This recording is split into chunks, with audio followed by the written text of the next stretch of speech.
Welcome, everyone, to Couch Potato Diary. Happy Wednesday. My name is Peter Klein.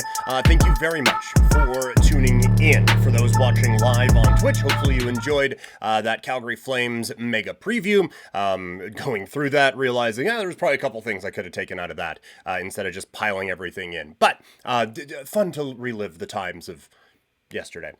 So, thank you guys for hanging out. Coming up on the show today, it is NFL Power Rankings Day, going through every NFL team and telling you why they suck. Plus, looking at updated UFC Pound-for-Pound Rankings after UFC 307. The NBA season preview continues as today, looking at the teams that could go from worst to first in the NBA.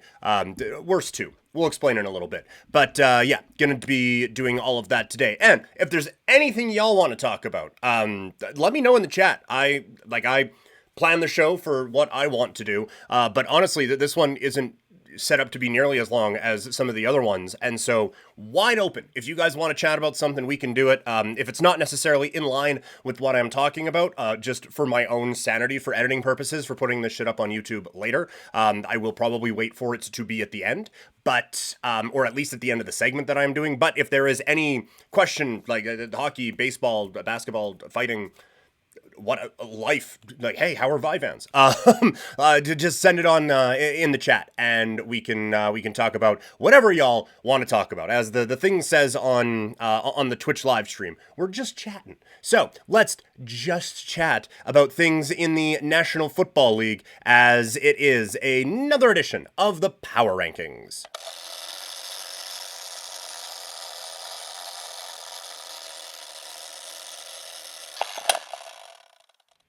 All right, NFL Power Rankings coming out of Week 5. Somehow, we're already through Week 5. So, running through 32, up to 1. Starting at number 32. Guess. It's the Carolina Panthers. Could probably put the New England Patriots here, and honestly maybe should put the New England Patriots here, but Carolina, rip Dennis Green, but they are who we thought they were. And Chicago didn't let them off the hook as the Bears whooped that ass on Sunday and just kind of reminded us that, yes, it is lovely that Andy Dalton came in and made this look like a real football team against the Raiders and against the Bengals, but against any defense worth anything, not going to go great. And it didn't on Sunday against the Chicago Bears. This is still a very flawed football team, and the Andy Dalton effect, I think, probably wearing off very, very quickly. And we will see how things go for this team going forward. But it does kind of make you think now about where they view Bryce Young.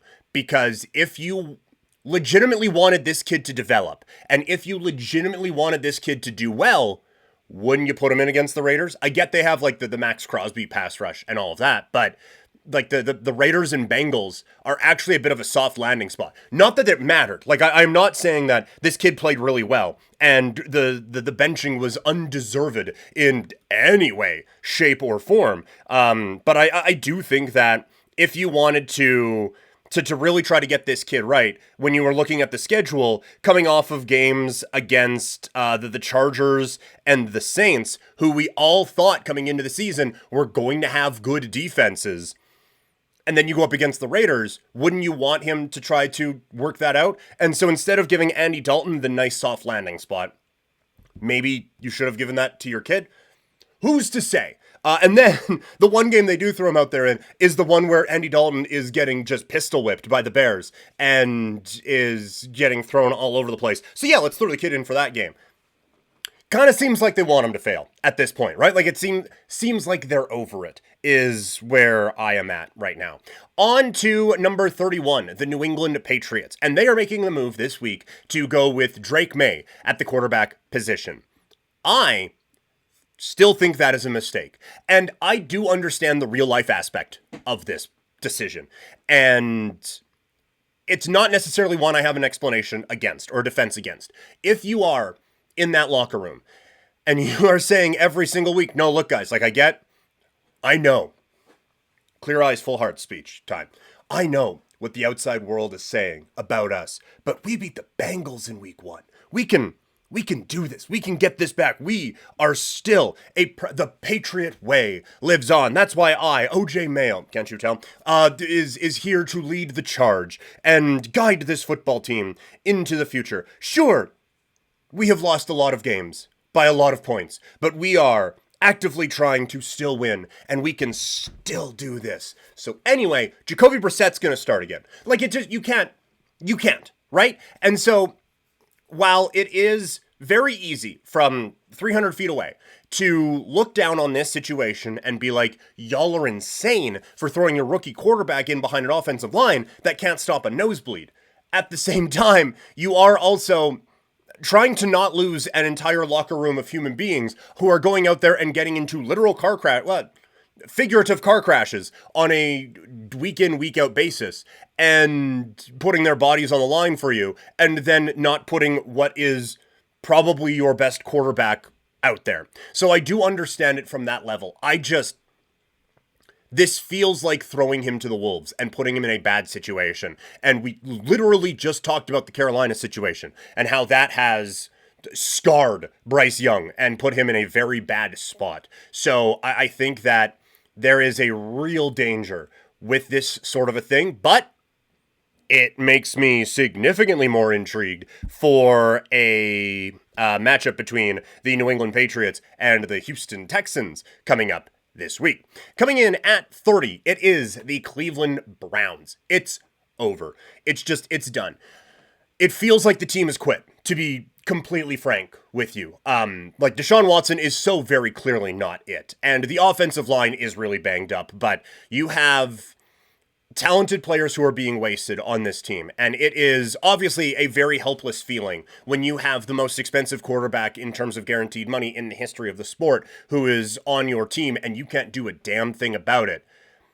It's tough. It's really, really tough to know where they are going to go from here. If we were looking at a long-term power ranking, I think Cleveland is 50th. You know, they're behind the CFL teams right now. It's real bad out in Cleveland, both now and in the long term. At 29, it's Miami. We can no longer, the weapons and, Michael McDaniel, blah, blah, blah, blah, blah. This team is playing just horrendously on offense. And Tyler Huntley, the Pro Bowler, Tyler Huntley, is not doing anything to change any of that. It has been absolutely just awful. And now they have a bye week, so maybe a week closer to Tua coming back potentially, and that leads to a whole other discussion about whether he should or not, but it's ugly there. And so until proven very aggressively otherwise, we are going to view this as a bad football team. Speaking of, at 28, it is the Vegas Raiders,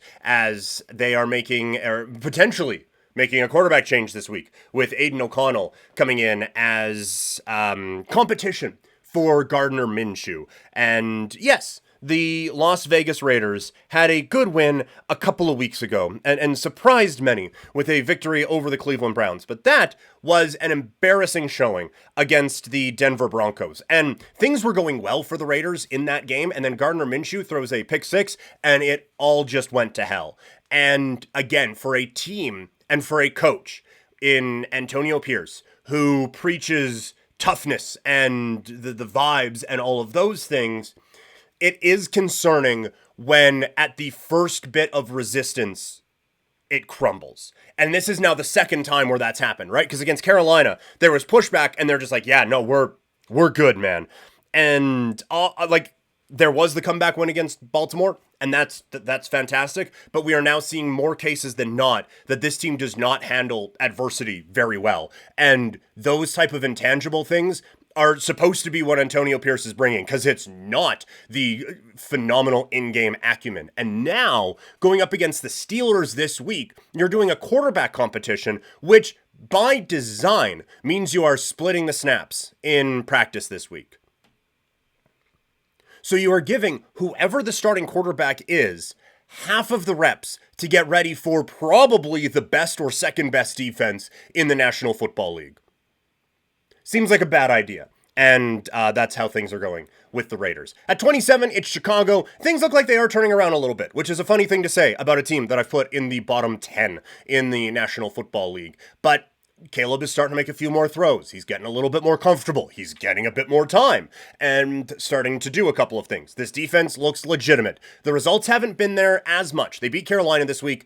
We are not going to be throwing parades when you beat Carolina, but it's at least something, and at least it is some progress and something to look for. Now he gets a national spotlight, albeit very early in the morning, against the Jacksonville Jaguars coming up in England. At 26, the Tennessee Titans, they had the bye this week. We will see what they do, whether it is Mason Rudolph or the lesser option, which is a terrifying thing to say when you're talking about your potential franchise quarterback in Will Levis. But it hasn't worked the way that I thought it would this year. They were one of my teams that I was like, I think we're underestimating this team a little bit. The problem is there's actually a lot that is going right on this team. It is literally just the quarterback who is coming to the sidelines. Like, I didn't see him at all, which is, a nice lesson to, if nothing, I mean, A, see him, but B, let's watch the lip reading here. There's a reason why coaches come out and God, I have a lot of just open notebooks here. But there's a reason that coaches come out and they just do the this and all of that. So that even if maybe they aren't giving away the play or anything like that, you can't see them call the other guy a fucking moron. So, you have that. So veteran savvy needs to be improved upon with old Will Levis there. But this is a talented football team. And if they can get the quarterback spot figured out, which again is not Mason Rudolph either, I still think there is something there, but for now, it's just not. At 25, it's the LA Rams. The thing you can say about the Rams is they play hard. They are going to battle as much as they can to stay in every game. They just have a significant talent deficiency in almost every matchup that they have, given the injuries that they are dealing with and the retirement of Aaron Donald. So credit to them for battling as much as they have, but it's not a good football team. At 24, the Denver Broncos. A lot of people saying, hey, maybe Bo Nix has figured some stuff out, and it's looked better in the last couple of weeks. Again, I will caution, it looked good for Andy Dalton against the Raiders, and then he played a real defense, and it didn't look good all of a sudden. Bo Nix, it looked good against the Raiders, and to be fair, it looked good the week prior for Bo Nix as well when they were playing. God, they are higher up in the standings than I thought, trying to very quickly click on them in the thing. There we go. They're 3-2. That is wild to me. We talk about the games every week, and I didn't know they were 3-2. But like you talk about, okay, well, looking a little bit better against Tampa Bay. And then they survived the bad weather game against the Jets and then looked a little bit better against the Raiders. But I do think that this game against the Chargers will be a nice reminder that it hasn't come that far just yet. But this defense looks legitimately pretty good. And there are a couple of things you can get excited about for Denver, just down the line. Although, again, 3-2 is wild to me. At 23, it's the Giants. I don't think this is a good football team, and if we were to stack up talent, I think this team would be below the Rams, the Titans, and probably Chicago, certainly Chicago. There is no aspect of the Giants game that is better than what Chicago has on defense. So if we were just doing talent ratings, yeah, the Giants are way the fuck back. But credit where credit is due, that's a real win against the Seattle Seahawks. And it looks like they got a little something in this Tracy kid at running back. Daniel Jones at least was able to complete a few passes and move the football, and Brian Daboll had a really good game plan. They are obviously a well-coached team, and this is one of the things I'm going to start focusing on with the Giants. If this season doesn't go well, which is to say, if it goes the way people expect it to, already you would hear, and I listen to a lot of New York media, so maybe I'm just a little bit more focused on that part of it, but you're already hearing, at least from some fans or whatever, that, yeah, you know what, after this year, clean full house, get everyone out of there. It's like, no. Like, look, I get they let Saquon go, and some of the Hard Knock stuff didn't inspire a ton of confidence, but I think Brian Daboll is legitimately a very, very good, at least offensive mind, and I think probably a pretty good football coach. He got this team to the playoffs a couple of years ago. Like, fucking come on. Even with a bad schedule, or good schedule, depending on how you want to look at it, that should not be happening with this football team. So they, I think, would be making a big mistake if Brian Daboll was to be let go. I think that this is a great coach. And like, looking at it from the Raider fan perspective here, if y'all let that guy go, picking him up tomorrow. At 22, it is Jacksonville. They finally get the win, and I probably have him a little bit too high coming off of that win. Actually, I definitely have them a little bit too high. I think a little bit of it is still my perception of this team from the start of the regular season, and they are not that. This defense that I thought was supposed to be a strong point just gave up 34 to the Indianapolis Colts. This is going to be a very tricky test for them. They have the advantage because they know how to handle all the London stuff. They've been doing it for years. They have a good grasp on how to do this. But I am very worried about what this offense is going to look like against that Chicago defense. And this defense for Jacksonville that is supposed to be, I think, probably a strength of this group just simply hasn't been in a number of games for them. And so I wonder how they're going to respond to this. At 21, it's the Colts. So a little weird that I have Jacksonville behind Indy, even though, that game was wild and Jacksonville gets the win. But with Joe Flacco, this team has put up back-to-back pretty good offensive performances. And that makes it 3 out of 5 where the offense has been rolling. I still have questions about this defense. See 37 points to Jacksonville. But this is still a team that I think when everything clicks offensively, there's a few pieces that actually make it work. I will admit, they are a team that I have, these two are teams that I have a real difficult time putting my finger on in terms of what are you? Are you a bad team? I don't think you're a good team. Are you an average team? And I think that is where some of the talk we had from the other day, talking about how the league has gone to shit, I think has these two teams fall into that, because I watch them play football and I'm like, you are below average football teams. But then you look at it and you put them at the bottom and it's like, well, no, they're ahead of them, and no, they're ahead of them, and no, they're ahead of them. And you start to work up and all of a sudden they're in the 20s still in the power rankings, but the high or low 20s, depending on how you want to look at that.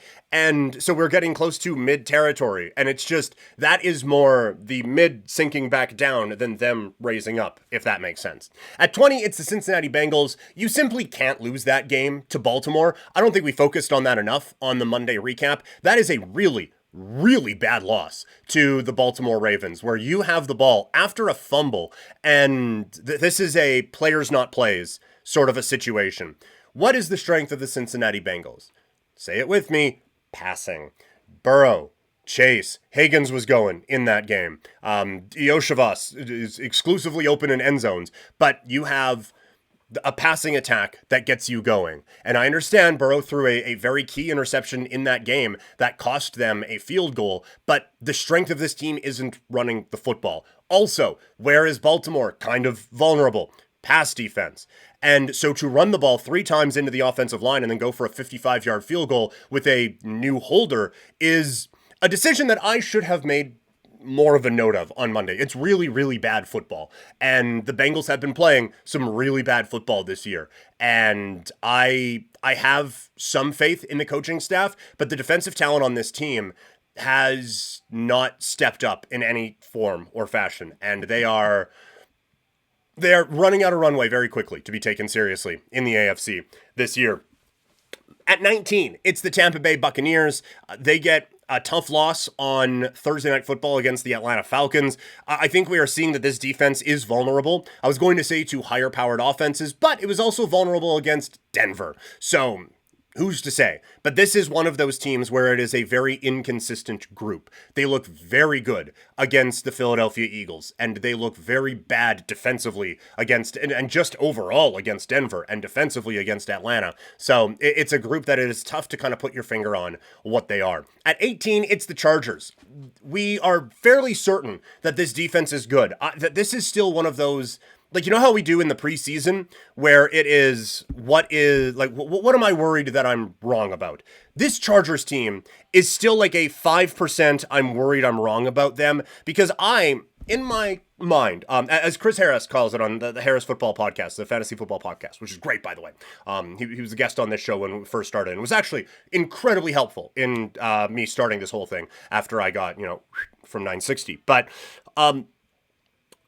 in my mind palace, as he says, I view this as a strong defensive team that has a pretty good run game and a pass game that's for the shits. And Herbert is limping after every play in every game, and they have a couple pass catching options that would be number 3 options on really good offenses, but happen to be in this spot, so they certainly exist.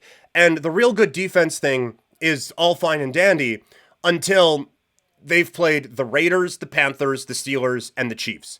Now, holding the Chiefs to 17 points, as we have seen, I know like things have gone south for the Chiefs offensively, but there is still, I think, a good offensive team, and it's Patrick Mahomes, right? So holding Mahomes to 17 points is good, I think. But still, I don't think you've proven anything when the offenses you have played are the Steelers, the Raiders, and the Carolina Panthers. So there is still something in me that it's like, I don't know if I should be believing in this team as much as I am.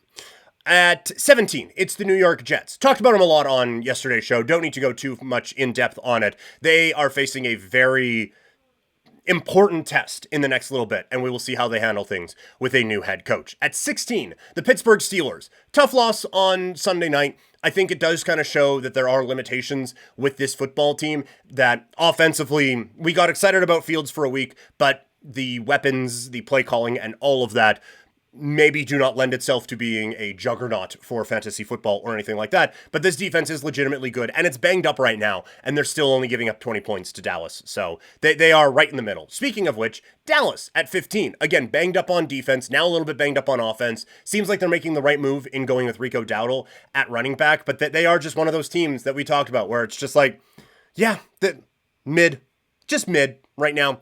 At 14, it's Seattle. And this is one coming off of a loss against the Giants. Maybe I could have bumped them down a little bit more, but this is another thing where we're talking about, can I, in all good conscience, put Seattle below? Like, if you were just to walk up to someone on the street and be like, hey, Seattle, top half team in the league right now. I do think that there would maybe be a little bit of pushback. Like 14 does seem maybe a touch high, given how not impressive they have looked in most games this season. But again, who are you putting ahead of them right now? Dallas? No. Pittsburgh? No. Jets? No. Chargers? No. Tampa Bay? No. Like, there isn't an obvious, oh, this team is better than Seattle right now in the ones that we just talked about. So this is, again, where everything has just gotten a beat worse. And so our perception of teams needs to change. But Seattle, they do have some injuries on defense. It is concerning how easy it is to pass on this team right now, when I do think that this should be a strength of this team, is this defense.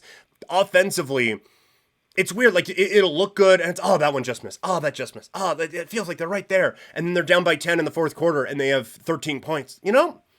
This looked better than that. So they are one where it's almost better to just not watch the game, because watching it, I think, gives you a bit of a false sense that things are going a little bit better than it actually is. At 13, it's San Francisco. I know that I predicted a bit of the demise with the 49ers this year in the season preview, saying that there was no way, like, they got so much injury luck last year. There was no way that last year was going to happen again this year. And now the concerning thing is a couple of division losses where you had significant leads and lost them. And this last week, you can't really do the, oh, well, everyone's hurt. Like, yes, CMC is hurt. Mason's been fine. And they are still unable to put these games away, even when Debo is back, even when Ayuk is in there, even when Kittle is back. You still are having those problems, and so there is some concern. But I can't put one of the most talented teams in the league any lower than 13 right now. I can put them behind Arizona at 12, coming off of that win. And it didn't look good in the first half, to be fair. But Kyler Murray was able to turn it on, take advantage of a tough situation for the 49ers, and be able to put up some points. This offense, I don't think is going to be the juggernaut that maybe I think it was at different points. Like, there have been a few times, oh man, Arizona, watch out, here they come. And then, oh, Kyler had 175 yards and Harrison had a couple of catches and they only put up 20 points. Oh, well, that defense did a good job. So, at some point, maybe I need to be downgrading Arizona a little bit in my mind. Because again, I have the perception of this team that it is kind of offensive juggernaut-y. And so far this season, point totals, 34, great against Buffalo. I think we've seen that Buffalo defense isn't great. 41 against the Rams. That one's legitimately good, because the Rams have at least done an okay job of hanging around in some games. But then 13 against the Lions, 14 against Washington, and now 24 against the 49ers. So I think that our view, or my view anyway, that this Arizona offense is this unstoppable machine might be a little bit inaccurate. At number 11, New Orleans. Now, this one I think will drop significantly with the injury news around Derek Carr, but this defense is legitimately good. And look, they had the football with a chance to win in the last few minutes against the Kansas City Chiefs. And I think a lot would argue that no, they didn't. Like, they had the football, but they didn't have a chance to win because Spags knows how to deal with Derek Carr.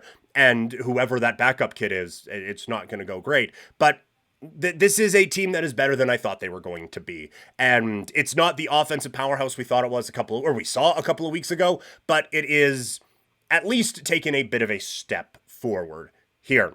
At 10, it is the Atlanta Falcons. Kirk Cousins with a phenomenal primetime performance, which you've never been able to say about him. The defense did get kind of picked on a little bit against the Tampa Bay Buccaneers, but I think you are seeing that some of these weapons that they have are pretty legitimate, and Kirk Cousins is able to spread the ball around to them. And the one thing I was concerned about, and it's coming true, is he is looking better as the season goes on. And I was very skeptical of that. Like, oh, the 36-year-old is going to look better as the season goes on. Well, it is.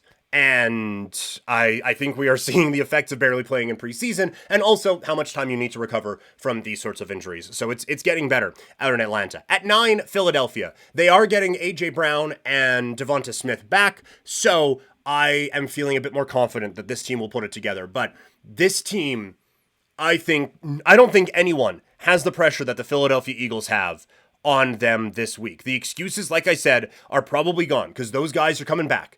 And they are facing the Cleveland Browns, who are a bad football team, as previously discussed. Their next 3 games: home Browns, at Giants, at Bengals. That closes out October. That has to be 0-3. Or sorry, 3-0. Any loss to any of those teams, and I think it is a bit of a panicky thing. Maybe we can even just limit it down to 2, because, at Cincinnati, that can be a bit of a tricky game, at least. And if you win the first 2 there, then maybe there's a bit of a pause. But I think it's still a nice kind of seeding game, almost, for where do we think this team is. Beating the Browns and beating the Giants just proves that it's not a disaster this season. And then beating the Bengals would show that, okay, that this is at least a team that we can put into the good football team category, like the talk we had the other day about Washington Commanders' opposition. At 8, it's the Buffalo Bills. Certainly not the juggernaut we thought they were a couple of weeks ago, and Josh Allen only completing 9 passes in a game certainly is a lot lower than the floor we thought he had coming into the season. But I still think with Shakir back, which is not something I anticipated this year, that, this is obviously the man who stirs the drink with this team in the regular season. So how could you not know that? But I think that this is still a good football team.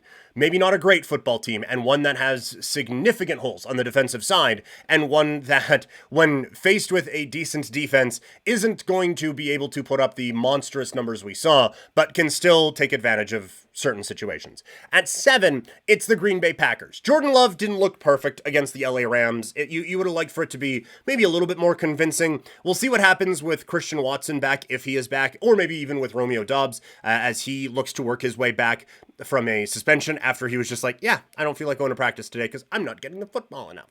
But I still like the offensive weapons there. The defense hasn't taken the full step forward that you would like. Xavier McKinney is getting interceptions in every game, and that's sweet, but it's still not what you would consider a good defense. It's better than last year, but I don't think it's what you would consider a good defense. At 6, it's the Houston Texans. Still have major questions, probably on both sides of the ball, but they did really dominate that game against the Buffalo Bills, and they did really control that. Yes, they only won by 3, but if you watch the full game, it looks a bit more convincing than I think the scoreboard would lead you to believe. We will see how the offense adjusts with no Nico Collins, and I was skeptical of the Stephon Diggs acquisition, and given how it ended in Buffalo, but I was like, you know what, if he's number 3, that's fine. I do think that for a few weeks, and he was placed on IR today, so it's going to, Collins, was placed on IR today, so it's going to be at least 4 weeks. I do think in that time, we will see the real value of this Stephon Diggs signing. Because as much as I like Tank Dell, I don't think he is number 1 receiver. I think he is big play number 2 guy but I don't think he is that number one. Diggs has proven it in the past. There are certain things that maybe hasn't gone perfect or haven't gone perfectly well for him, but I think that he has at least shown he can be that number one. He needs to show that again here with the Houston Texans to really, I think, drive home his kind of value, which would probably create issues down the road where, I'm the number one guy now. Look how much it's grown. And then Nico Collins, who is showing he's a top 3 receiver in this league, comes in. It's like, well, actually. At number 5, it's the Detroit Lions. The offense feels back on track. The defense maybe given up some points at certain times, but the defense has looked a little bit better at different parts as well. I think that game on Monday night against Seattle does enough to drive home that this team, I think, again, the kind of phrasing of the week is they figured it out. Offensively, I think they figured out how best to spread it around to all of their options. Defensively, there is still a little bit of work to do, but they have at least done a good job of making teams one-dimensional against them, because their work against the run has been phenomenal so far this year. And so I think that we have seen enough from Detroit to make you believe that this has grown into a good football team here this season. At 4, Washington, man. Couldn't put them any lower than this. The offense has been elite so far this season. And this isn't to say that it will be for the rest of the year from the conversation we had on Monday about them. But I think that this is for real. I think it is legitimate. And the defense, they have done really well. And this has been a masterclass, I think, in coaching by Dan Quinn, who I was a little skeptical of the hire, but then bringing in Cliff Kingsbury, I think really did allow Quinn to just focus on this defense, and he is getting the absolute most out of this defense, even with a, like I've said before, significant talent deficiency over the course of the season. He's done a great job coaching this team up. At 3, it's Minnesota. Faced a bit of resistance, and maybe Sam Darnold didn't look perfect, but he got the job done. But we really established that this is, again, top 3 defense in the league. Brian Flores, coaching masterclass with this defensive unit. And that was one that we maybe should have saw coming on Sunday morning. It's Brian Flores against Nathaniel Hackett.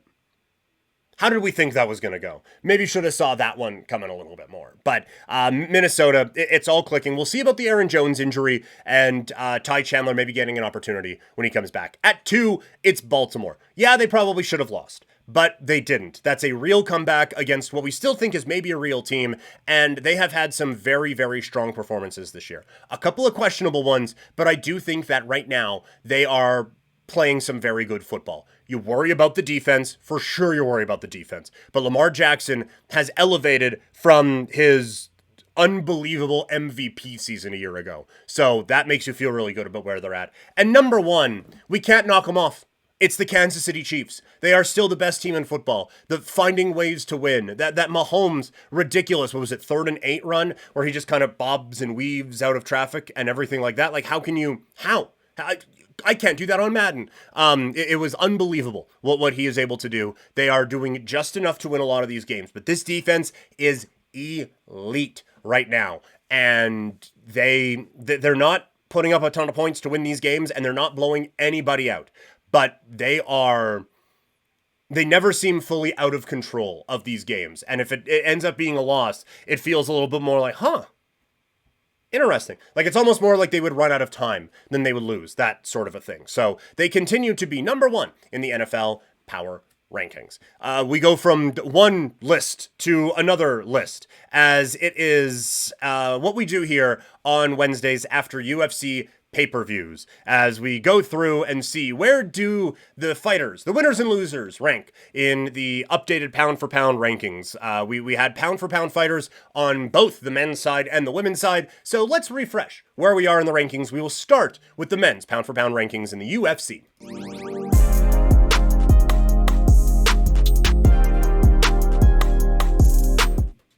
UFC 307 saw Alex Pereira retain the UFC's light heavyweight championship, battling sickness, illness, fatigue, injury, and Khalil Roundtree to pick up a 4th round knockout of Roundtree. Where does Pereira sit on the pound-for-pound rankings? Here we go. Coming in at number 10, it is Alex Volkanovski. Yes, he has lost his title, but he was a pound-for-pound number 2 for a while, and the only guys he loses to are guys who are on this list. So I cannot still knock this dude off of this list right now. He comes in at number 10. At 9, it is Leon Edwards. Again, you get a couple wins over a guy who was in the top 3, you're going to stay on the list. Even with a loss, and even with a frustrating loss, I can't put him all the way off of it yet, so he is at 9. At 8, Merab Dvalishvili. A win over Sean O'Malley and a championship gets you on the list.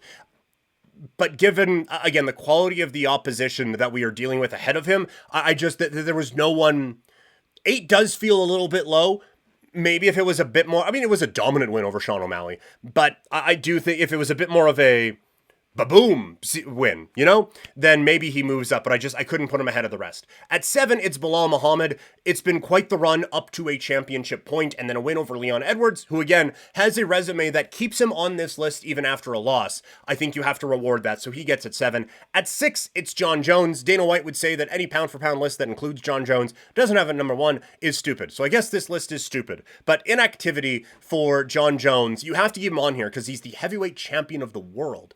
But it hasn't happened in a while, and it's only happened once in a really long time. So you can't put him any higher, I don't think, than 6 on this list. At 5, it is Tom Aspinall. A phenomenal run of knockouts has him in the top 5, and now potentially setting up a fantastic clash with him and Alex Pereira, as the two kind of teased that on social media. At 4, Ilya Topuria, Volkanovski. The only guys who he loses to, or the only guy he's lost to, is Islam Makhachev, who we haven't talked about yet and will. So that tells you how high this cat is on the pound-for-pound rankings. So Topuria, I think, puts himself in some rarefied air with a win over Volkanovski, and now has an opportunity to move even higher as he gets ready for Max Holloway.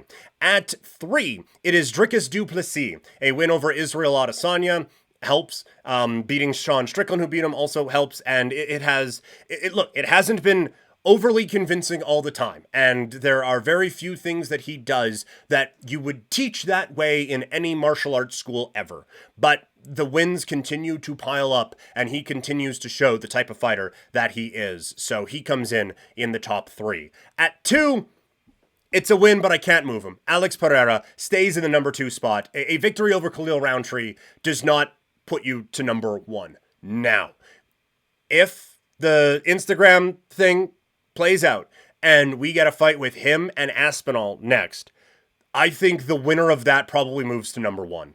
You either have Pereira, who would now have wins over champions in 3 different weight classes, which I feel pretty confident in saying that's never happened before. So that would be unbelievable. Or you have Aspinall, who has knocked off a guy who is 2 in the rankings and has been dominant along the way. So that fight would be for the number 1 spot in the men's pound-for-pound rankings, a ranking currently held by Islam Makhachev. When you have 2 fights of the top 2 fighters in the pound-for-pound rankings and you win both of them, you hold on to the crown for a really long time. And that is what Islam Makhachev is doing, as he is the number 1 fighter in our UFC men's pound-for-pound rankings. But the women's rankings, so those actually did stay the same.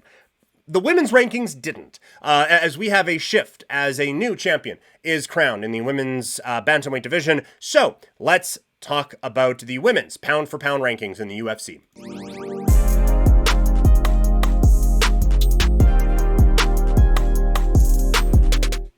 Julianna Peña gets the job done in a decision victory over Raquel Pennington at UFC 307. And people can say what they want about decisions and all of that, but I will just say that for these particular rankings, the one thing that I don't have a ton of rules, but one of the things is I can't just say, oh, well, I thought that person won, so they get it to go ahead in the rankings. It doesn't work that way.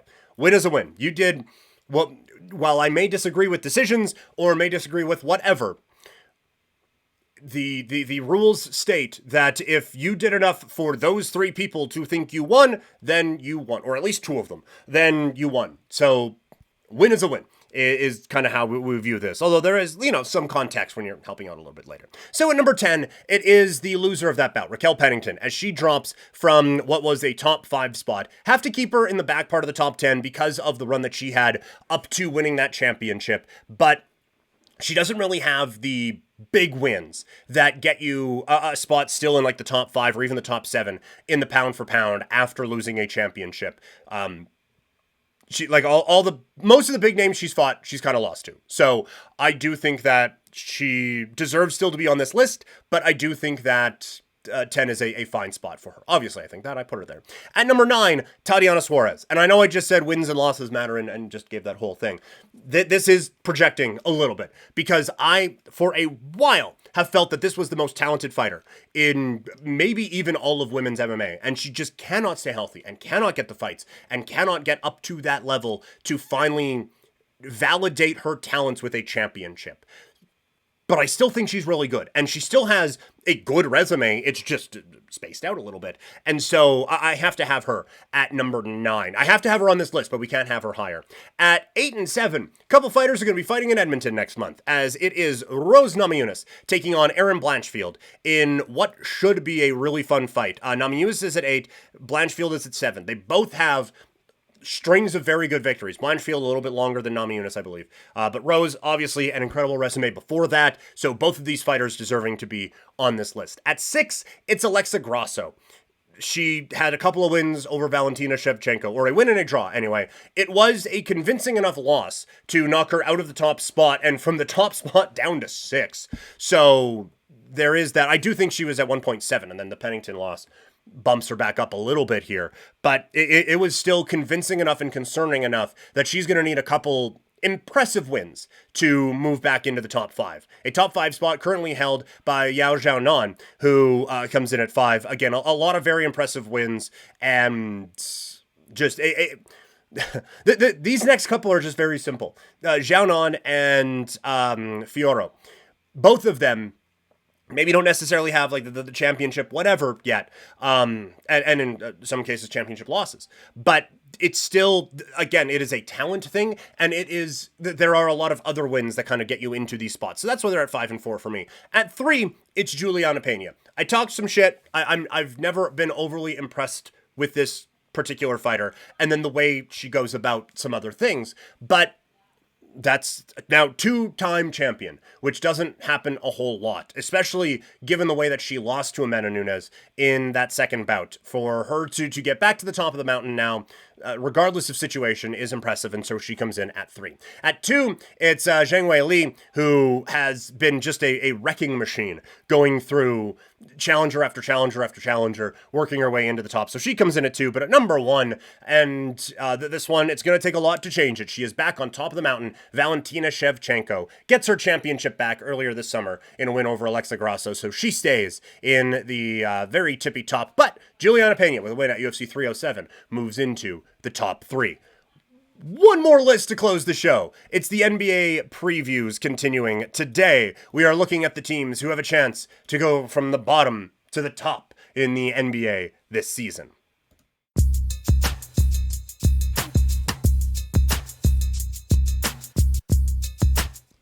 The NBA season preview rolls on. Today, looking at teams that have a chance to go from worst to first in the association this year. And I should kind of clarify on this one.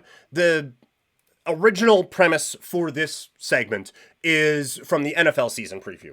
And the NFL has 8 divisions. So you have 8 opportunities to go from worst to first in the NFL. And so that gets a little bit easier to do that. In the NBA, you only have 4 divisions. And honestly, in the NBA, I think you could ask some pretty advanced basketball fans, hey, who's in what division? Break them down for me.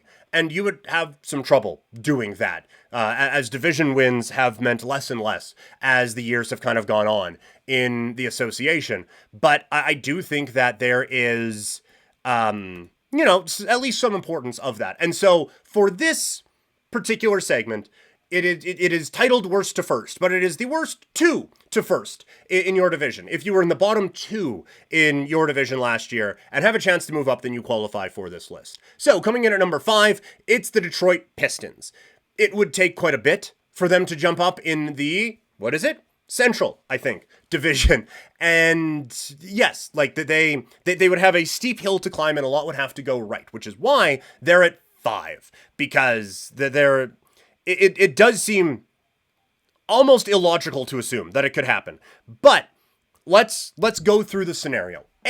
What we have to assume with this is that Detroit gets better. And that's one of the things I've talked about, is that I think Cade Cunningham finally is able to take his jump this year. They were able to put him with some really, I was going to say really good. That would be an overstatement. But with some actual NBA talent, which seems like a low bar to clear for an NBA team, but is not something he has had at his disposal a whole lot. So I think that there is a chance, and it's one of the things we talked about from the lessons we learned last year, that there is a chance for this young kid to really take that step and help Detroit advance a couple steps beyond what we would think. Then a lot has to go right for them. You don't need to squint too hard to see them being better than Chicago. We can put that one behind us. After that, the rest of the Central is Milwaukee, Indiana, and Cleveland. So, bit of a murderer's row type. And so for Detroit to get that worst to first, again, everything has to go well for them. Milwaukee has to have a bit of a season from hell sort of a thing. And you could, I mean, the three teams really would. But you can see, like, any of Giannis, Middleton, Lillard get injured, and all three of those are realistic scenarios. Like, I mean, if we're in January and all of a sudden Brook Lopez is the best player on the floor for the Milwaukee Bucks, like that would suck, but wouldn't be overly like, oh wow, no, all of these prime athletes, how could they? Middleton has had injury problems before. Giannis starting to get a little bit more banged up as the years go on, and Lillard, I don't think Lillard really falls into a worried about getting injured status, but again, getting a little bit older and a lot of wear and tear and whatnot. So you would have to have like a bunch of injuries on this team, but we already saw that can happen. For Indiana, it would kind of have to be everyone's figured us out. Like, they don't defend worth a lick. And the offensive explosion was fun last year, but they could be a bit of a target for, or a bit of a candidate for, well, the league got the tape and had a full offseason get ready for us, and now we can't do half of the shit that we were doing before, and oh no, look at this, now we've just completely fallen off. And then for Cleveland, I think that it would be a bit of an inner turmoil thing, where the Garland and Mitchell situation just is not tenable at all, and Mobley has not taken the steps forward that they needed him to, and it isn't working, to steal the AEW phrase, the conglomeration of talent that they have just doesn't click. And we have seen at times, like there was one injury last year, and all of a sudden Cleveland got a whole lot better. So you would need all of that to happen for the Pistons to make that jump, but I still think that they have the talent to maybe advance that level. Coming in at number 4 on this list, it is the Golden State Warriors. They are in the Pacific Division, and right now it just kind of looks wide open. And they did finish in the bottom 2 in this division last year, but I think not every team, though. I was going to say, I feel like almost every team in this at least made the play-in. But for the Warriors, yes, there's no Clay, but it would... I don't think you have to squint to see what would happen or what would need to happen for this team to get back to an elite level. Steph Curry stays awesome. Andrew Wiggins, find whatever he has lost over the last couple of years, and Kuminga, Moody, and Podziemski continue the progression of young basketball players. Or they trade all of them and get someone super awesome, and they just skyrocket. But I do think that there is an available option for them to be better than the Suns, Kings, Clippers, and Lakers this season. At 3, it's San Antonio. I have been telling you guys that I am all in on the Wemby San Antonio Spurs experience, and that was one of the things I'm worried I'm wrong about in the episode that we did there, but this is a team that I think has the capabilities, given that they put a real point guard with Wemby, and given another year of experience, the Olympic scenario with for Wembanyama. And so I think that, again, you can see a very real world where they are better than the Grizzlies, the Pelicans, the Rockets, and the Mavericks. At 2, it's Sacramento. They go out and get DeMar DeRozan, and I love this move for them. They had at times, like, I think DeMar is one of the best, like, half-court mid-range scorers in the NBA in the last, 20 years. There's obviously a couple of guys ahead of him, that guy. Kawhi, for those listening. And, LeBron, very good. Kevin Durant. Those guys. The guys who are just, pure scorer types anyway. But DeMar DeRozan is so good in that, in creating his shots and getting just using his high basketball IQ and obvious offensive gifts as well to get into some very good spots to score the basketball. And so I think that will help this team if things can kind of bog down on them a little bit. But the thing that I also think that it helps is that there are a lot of times where it'd be, okay, it's Sabonis in the bench, and now it's Fox in the bench, and now it's Sabonis and Fox, and it's just, you have very little time where it was the two of them together. And now with DeMar, you can basically have two very good offensive players out there at one time in DeMar, Sabonis, and Fox, and just kind of keep rotating the two, like between two of them all game. And that is really difficult to stop from a defensive standpoint. So I think that they have a chance to just be very difficult to play against for 48 minutes and be a very good offensive team. And so again, we went over the Pacific. The division feels wide open with the Suns, Warriors, Kings, Clippers, and the Lakers. And at number one, now this one, I made this list a bit before and probably could have adjusted it, but we're going down with the ship. Made this before we saw John Morant hobble off the floor twice in a preseason game, but it's the Memphis Grizzlies. If John Morant is healthy, I think they nailed it in the draft with Edey. This is still a really, really talented basketball team when everyone is healthy, and they had a year from hell year last year. If they can keep everyone on the floor, then I think this team, honestly, kind of cruises to a Southwest Division title after a really bad year last year. Like, we've talked up the Spurs, but there's a reason the Spurs are behind Memphis on this list. I think that Memphis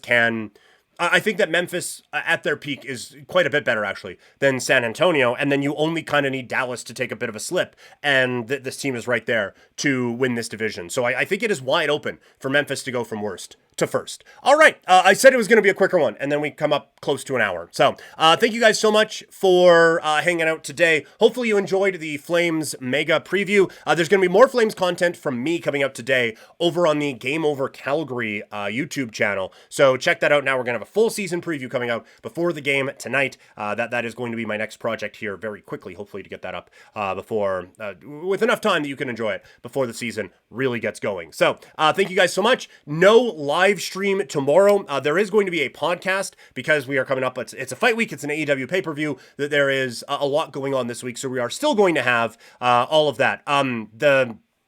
The Game Over, that one's not going to be a live stream, sorry. That Game Over content, I just need to edit we taped it already. So we just need to edit the video and put it up. So that one is going to be up very, very soon. Tonight, after the Flames game against the Canucks, there is a Game Over Calgary. It's not me on it, but absolutely check out Conrad and Kaya on Game Over Crossover. I think that one's going to be on the Game Over Vancouver channel. So go check that out. But yes, there's going to be a lot of Game Over Calgary stuff, obviously, as the season ramps up. I'm going to be over there and doing a lot of stuff with them. Thank you so much, Deeds. Appreciate it. Appreciate you hanging out as always. So tomorrow, no live show, just a podcast. And then Friday, going to be back live with a touch of an announcement, which I can't remember if I did already, but we'll do another one. And then later on today, I maybe should have led with this, coming up at 3 o'clock today, it is going to be another video game stream. We had some technical issues with the video game stream on Monday, so we're running it back with the Calgary Flames rebuild and hoping that it goes a little bit better today. So 3 o'clock, right back here, Primetime PK. Thank you guys so much for tuning in and hanging out, and I will talk to all of you, hopefully a little bit later on today. Have a great day, everybody.